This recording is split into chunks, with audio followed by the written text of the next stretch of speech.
नमस्कार, मेरा नाम है आलोक मिस्टिक और आप देख रहे हैं वर्जित सत्य।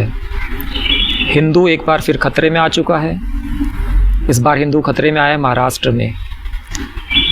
महाराष्ट्र में कुछ लोग जो अपने आप को महाराष्ट्र नवनिर्माण सेना का सदस्य बताते हैं, जो कि राज ठाकरे की पार्टी है, उन लोगों ने एक बैंक मैनेजर को पीट दिया। ऐसा काम करते हुए उन्हें कोई भी डर नहीं था, क्योंकि उन्होंने वीडियो रिकॉर्ड की और वो वीडियो सार्वजनिक की गई है।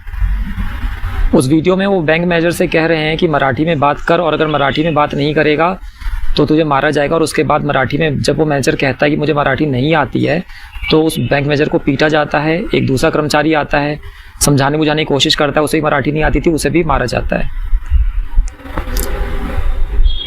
अभी जो पिटने वाला है वो हिंदू या मुसलमान, ये किसी भी न्यूज़ चैनल ने बताया नहीं है, तो मेरे पास कोई रास्ता नहीं बचता। जैसा कि एक महापुरुष ने कहा था कि कपड़ों से ही धर्म पहचानना पड़ता है, कपड़ों से आप पहचान कर लीजिए। तो कपड़ों से अगर मैं पहचानने की कोशिश करूँ तो मुझे हिंदू ही लग रहा था, यानी पीटने वाला भी हिंदू और मार खाने वाला भी हिंदू। तो यहाँ पे हमें क्यों नहीं लगता कि हिंदू खतरे में है? और जो भी हिंदूवादी संगठन है, बजरंग दल हो गया, आरएसएस हो गया, और इनको मानने वाले जो लोग हैं जिनका खून बहुत गर्म है और जिनका खून हमेशा उबाल मारता रहता है कि हिंदू खतरे में है क्योंकि मुसलमानों की आबादी बढ़ रही है और मुसलमानों को इस देश से निकाल देना चाहिए, इस देश को हिंदू राष्ट्र बना देना चाहिए, उन लोगों का खून इस मामले पे खौलता हुआ क्यों नहीं दिखता? इस तरह की घटनाओं को आतंकवाद क्यों नहीं कहा जाता, जहाँ कुछ लोग ये सोच रखते हैं कि बाकी कुछ लोगों को वही भाषा बोलनी पड़ेगी जो भाषा ये बुलवाना चाहते हैं, और अगर नहीं बोलेंगे तो उनके साथ मारपीट की जाएगी। मारपीट जो है महाराष्ट्र में पहले भी होती रही है। बिहार से, यूपी से जो लोग जाते हैं वहाँ पे काम करने के लिए, उनको मराठी बहुतों को नहीं आती, तो उनमें से जो लोग ऐसा काम करते हैं जिन्हें हम छोटा काम कहते हैं, काम तो वैसे कोई छोटा बड़ा होता नहीं, मगर समाज जिसे छोटा काम कहता है, ठेले पे सामान बेचना, इस तरह के जो छोटे काम माने जाते हैं, तो उस तरीके का काम करने वाले लोगों को मराठी ना बोल पाने की वजह से पहले भी महाराष्ट्र में पीटा गया है। लेकिन जो वाइट कॉलर जॉब करने वाले हैं, बैंक मैनेजर वगैरह, उनको पीटने की घटनाएं सामने कुछ इस तरह की ज़्यादा पहले नहीं आई थी, जो अब आ रही है। तो इस उदाहरण में जो पीट रहा है वो भी हिंदू है और जो मार खा रहा है वो भी हिंदू है। पिछले कुछ वीडियोज़ में मैंने रणवीर सेना और एमसीसी का उदाहरण दिया था। जिस समय ये दोनों संगठन अपने चरम पे थे, उस समय भी ये दोनों संगठन एक दूसरे की जाति में खून खराबा तक कर रहे थे। मतलब रणवीर सेना जो है वो उच्च जाति वाले लोगों की बताई जाती थी, तो वो जो है जिन्हें हम छोटी जाति कहते हैं उनके लोगों का खून कर रही थी, और एमसीसी जो है वो रणवीर सेना के खिलाफ थी, इसलिए जिसे उच्च जाति कहा जाता है उन लोगों का खून कर रही थी। तो इन दोनों घटनाओं में ही जो पीड़ित पक्ष है, जो मार खा रहा है या जिसको जान से मारा जा रहा है, वो हिंदू ही है। तो जो बातें करते हैं कि हिंदू खतरे में आ गया, हिंदू को बचाना है, उन लोगों का खून इन मामलों पे क्यों नहीं खौलता? उनकी आवाज़ जब मुसलमानों के खिलाफ बोलना है, लिखना है, तो बहुत ज़्यादा स्पष्ट सुनाई देती है, लेकिन ऐसे मामलों में क्यों नहीं सुनाई देती? वो ऐसे मामलों को अलग मान के क्यों चलते हैं? अब क्योंकि वो लोग ऐसे मामलों को अलग मान के चलते हैं और ऐसे लोगों का ही आजकल बोलबाला है, वही लोग मीडिया में भी हैं, वही लोग सोशल मीडिया पे भी लिखते हैं, तो उनकी बातों को पढ़ पढ़ के, सुन सुन के बहुत से लोगों को यही लगता है कि ये तो अलग तरीके की घटना है। आतंकवाद एक अलग तरीके की घटना है जिसका संबंध इस्लाम से है, और ये जो घटना है कि मराठी ना बोल पाने की वजह से पीट दिया गया, ये बिल्कुल अलग तरीके की घटना है। इसको अलग बताने के लिए कुछ उदाहरण भी देंगे। वो कहेंगे कि कश्मीरी पंडितों का देखो, उन्हें कैसे वहाँ से भगा दिया गया। मराठी ना बोल पाने की वजह से महाराष्ट्र में भले ही मारपीट की कुछ घटनाएं आई हो, लेकिन ऐसा तो नहीं कि जो मराठी नहीं बोल पाते वो सभी दहशत में महाराष्ट्र छोड़कर भाग रहे हों। लेकिन कश्मीर छोड़ के तो कश्मीरी पंडितों को भागना पड़ा ना। कश्मीरी पंडितों की बहू बेटियों का रेप हुआ, वो कह रहे हैं यहाँ रेप तो नहीं किया जा रहा। तो आप कैसे दोनों घटनाओं को जोड़ने की कोशिश कर रहे हैं? आतंकवाद तो बहुत अलग घटना है, बहुत बड़ी घटना है, ज़्यादा क्रूर घटना है, तो छोटी मोटी घटना है। तो मेरा कहना है कि अगर ये छोटी मोटी घटना है, तो जितने भी संगठन हैं जो अपने आप को, जिन्होंने हिंदू धर्म का ठेकेदार खुद ही घोषित कर रखा है, जैसे बजरंग दल और आरएसएस और इस तरीके की जो संगठन है, तो ये पहले अपनी ताकत, अपनी शक्ति, अपनी समझ, समस्याओं को निपटाने की अपनी समझ, हिंदुओं को जो समस्या आ रही है वो छोटे मामले पे तो दिखाए, छोटे मामलों को तो सॉल्व करके दिखाए, छोटे मामलों को तो रोक कर दिखाए, तब तो माना जाएगा कि वो उनके पास इतनी समझ है कि बड़े मामलों से निपट सके, और तब तो उन्हें ये जिम्मेदारी दी जा सकती है बड़े मामलों से निपटने की। अगर वो छोटे मामलों को नहीं निपटा पा रहे हैं, ये मराठी वाला मसला जो है कितने सालों से है, कोई आज की बात तो है नहीं, और इसमें पिटने वाले बहुत सारे हिंदू ही होते हैं, मुसलमान भी होते हैं, हिंदू भी होते हैं। तो इसके लिए हिंदूवादी संगठन आज तक क्या कर पाए? कुछ करना तो छोड़िए, उनकी आवाज़ भी नहीं सुनाई देती है। ऐसा नहीं कि आज ये घटना घटी है।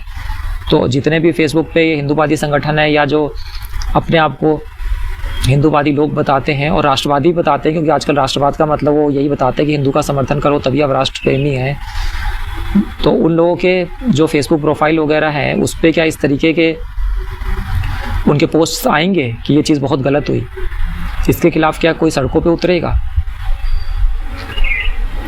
अभी कुछ दिन पहले मैं बाज़ार गया था, तो वहाँ पे बाकायदा डीजे चल रहा था, एक छोटा सा ट्रक टाइप था, उस पर डीजे चल रहा था, उस पर इस तरीके के गाने चल रहे थे कि हिंदू राष्ट्र बनाएंगे, और बाकायदा पुलिस उन्हें सुरक्षा दे रही थी, और उसमें इस तरीके के डायलॉग थे कि खरगोश को कुत्तों के आगे फेंक दो, कम से कम एक बार उन्हें वफादारी का स्वाद तो पता चलेगा। तो खरगोश किसे कहा जा रहा है, किसे गद्दार कहा जा रहा है, और वफादार किसे कहा जा रहा है, किसे वफादारी का स्वाद एक बार पता लगने की ज़रूरत है।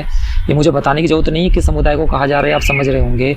तो इस तरह के लोग जो सड़कों पर भी दिखते हैं, जो इतना विरोध प्रदर्शन करते हैं मुसलमानों के खिलाफ, कि डीजे बजाते हुए प्रदर्शन करते हुए जाते हैं और पुलिस उन्हें सुरक्षा देती है, क्या इन लोगों की फेसबुक प्रोफाइल पे आज की इस घटना के विरोध में पोस्ट्स दिखेंगे? मुझे तो ऐसा बिल्कुल नहीं लगता। तो अब सवाल ये आता है, क्या ये जो वीडियो है एक राजनीतिक वीडियो है? क्या मैं बाल ठाकरे की पार्टी के खिलाफ हूँ? और जैसा कि कहा जाता है कि बीजेपी जो है हिंदू समर्थक पार्टी, मुसलमानों के खिलाफ है, और कांग्रेस जो है मुसलमानों की पार्टी है, तो क्या मैं ये सब बातें आपको बता रहा हूँ और क्या मैं कह रहा हूँ बीजेपी का विरोध करो और कांग्रेस की बात करो, या बाल ठाकरे की पार्टी का विरोध करो, किसी और नेता की पार्टी का समर्थन करो? ऐसा बिल्कुल भी नहीं है। ये कोई राजनीतिक वीडियो नहीं है। इस वीडियो का उद्देश्य बताना नहीं है कि कौन सी पार्टी खराब है, किस पार्टी के लोग जो है गुंडागर्दी करते हैं।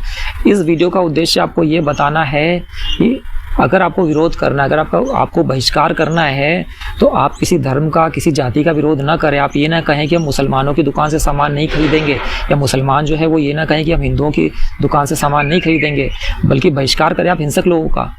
हमारा समाज ऐसा क्यों नहीं है जिसमें कि हिंसक लोगों का बहिष्कार होता हो?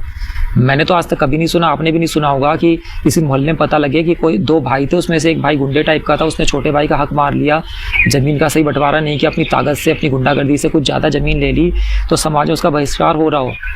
हमारे समाज में हिंसक लोगों का बहिष्कार नहीं होता। लेकिन मुझे लगता है कि हमें समाज को ऐसे तोड़ के देखने की ज़रूरत नहीं कि कौन हिंदू है कौन मुसलमान है। हमें समाज को ऐसे तोड़ के देखने की ज़रूरत है कि कुछ लोग हिंसक हैं, मारपीट करने में उन्हें मज़ा आता है, उन्हें बहाना चाहिए, कोई सा ही बहाना चाहिए। ऐसे हिंसक लोग जो मुस्लिम समुदाय में हैं वो इस्लाम के नाम पे मारपीट करेंगे, लड़ाई करेंगे। जो हिंदू समाज में है वो हिंदुत्व के नाम पे लड़ाई करेंगे। जो मराठी बोल रहे हैं वो मराठी बुलवाएंगे ज़बरदस्ती, गुंडागर्दी से। लेकिन इसका मतलब ये नहीं है कि महाराष्ट्र में रहने वाला और मराठी बोलने वाला हर इंसान गुंडा है। अगर आप आम आदमी की बात करें, वहाँ जो आम सब्जी वाला है उससे आप हिंदी में सब्जी खरीदेंगे तो क्या वो नहीं देगा? वो देगा, क्योंकि उसको भाषा से मतलब नहीं है, उसको अपने बच्चों के लिए रोटी कमानी है। तो चाहे कोई भी समुदाय हो, कोई भी धर्म हो, उसके अंदर दो तरीके के लोग होंगे, अच्छे लोग और बुरे लोग। अब बुरे लोग का हमें बहिष्कार करना है, अच्छे लोगों को संगठित हो जाना है, चाहे वो हिंदू धर्म के हो, चाहे मुसलमान धर्म के हो, चाहे मराठी बोलते हो, चाहे बिहारी बोलते हो। अगर समाज को बंटना ही है तो समाज इन दो टुकड़ों में बंट जाए।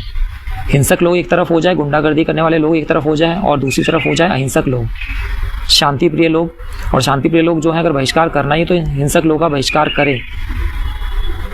तो मेरी वीडियो जो है वो इस बारे में है कि आपने अपने मन में जो ये जो विभाजन बना रखे हैं, जो डिविजन्स बना रखे हैं, हिंदू मुसलमान मराठी बिहारी, इनको आप छोड़ें।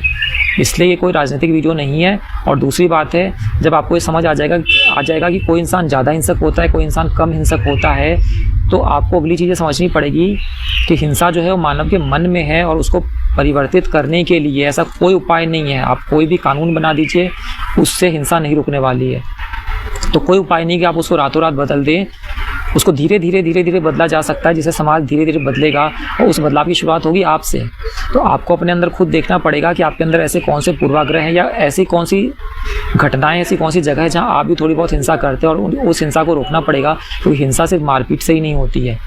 मारपीट तो बहुत स्थूल रूप है हिंसा का जो हमें सामने नज़र आता है। हिंसा बहुत और तरीक़ों से भी होती है। अगर आप किसी को बुरा भला कह रहे हैं, उसको गालियां दे रहे हैं, वो भी हिंसा है, जो मारपीट से थोड़ा सा सूक्ष्म रूप है। अगर आप किसी को किसी अन्य तरीके से दबा रहे हैं, उसको नीचा दिखाने की कोशिश कर रहे हैं, जैसे उदाहरण मैं दे सकता हूँ, अगर कोई इंसान समझता है कि औरतें काम क्या कर पाएंगी, औरतों के तो बस का नहीं है, अब वो भले ही उसको कितनी पोलाइटली बोले, वो हो सकता है वो ऐसा ही बोले कि इस काम में तो हाथ पैर गंदे होते हैं, कोई मान लीजिए वजन उठाने का काम है, उसमें कुछ मशीन है, उसमें धूल वगैरह है, लोहे की मशीन है, वो तो वो सीधा नहीं कहेगा कि महिलाएं तो कमज़ोर होती है, वो लोहा क्या उठाएंगी, भारी लोहा, ये तो हम उठाएंगे। हो सकता है बहुत पोलाइट हो, वो कहेगी महिलाओं के हाथ इसमें गंदे हो जाएंगे तो हम ये काम कर देते हैं। लेकिन अगर उसके मन में भेदभाव है महिलाओं और पुरुषों में, तो कहीं ना कहीं वो हिंसा कर रहा है। तो आपको अपने अंदर पहचानना पड़ेगा कि हिंसा कहाँ है, और उसको धीरे धीरे ख़त्म करना पड़ेगा। वीडियो इस बारे में है, वीडियो इंसान के बारे में है, वीडियो इंसान के मन के बारे में है, इंसान के मनोविज्ञान के बारे में है, और वो कैसे बदलेगा इस बारे में है। इसको बदलने के लिए बहुत सारी चीज़ें हैं, हम बहुत सारी चीज़ें कर सकते हैं, जिनमें से बहुत कुछ पहले हम करते थे जो अब धीरे धीरे ख़त्म होता जा रहा है। जैसे अगर आप कुछ दशक पहले जाएं तो लोग शाम में पार्कों में मिलते थे, वहाँ बातचीत होती थी और उसमें विचारों का आदान प्रदान होता था, कई नई दोस्तियाँ बनती थी। उस तरह की जो एक्टिविटीज़ होती है वो मोबाइल के आने के कारण अब काफ़ी कम हो गई हैं। उस तरह की जो सामाजिक गतिविधियाँ होती हैं उससे भी जो हमारी सोच खुलती है, क्योंकि हमें अलग अलग सोच के लोगों से मिलने का मौका मिलता है, हमारी सोच खुलती है, तो धीरे धीरे उससे भी समाज में हिंसा कम होती है। तो ये मैंने आपको बहुत छोटा उदाहरण दिया, ऐसे बहुत बड़े बड़े उदाहरण हैं, बहुत सी ऐसी चीज़ें जो आप अपने लेवल पे कर सकते हैं, अपने घर से शुरुआत कर सकते हैं। इन सब के बारे में, क्योंकि एक अलग विषय है कि हिंसा का परिवर्तन कैसे हो, किसी अन्य वीडियो में बात की जाएगी, लेकिन फिर भी मैं अपने हर वीडियो के नीचे टेलीग्राम ग्रुप का लिंक देता हूँ। उस ग्रुप में आके आप मुझसे जुड़ सकते हैं और वहाँ पे इसी तरीके के लोग हैं जहाँ पे हम इस तरीके की बातें करके अपने आप को धीरे धीरे बदल सकते हैं। जैसे जैसे हम बदलेंगे तो समाज बदलेगा, और जैसे जैसे हम बदलते हैं तो हमारी गतिविधियों से, हमारे कार्यों से तो समाज में बदलाव आता ही, हमें देख के भी लोग सीखते हैं, प्रेरित होते हैं। लेकिन अगर हम कुछ ना भी करें तो हमारे अंदर की जो तरंगें होती हैं उससे भी फ़र्क पड़ता है। हालांकि इसे कोई अंधविश्वास कह सकता है, या जब हम तरंग शब्द इस्तेमाल करते हैं तो ये तरंग वास्तव में तरंग नहीं है जो हम साइंस में पढ़ते हैं।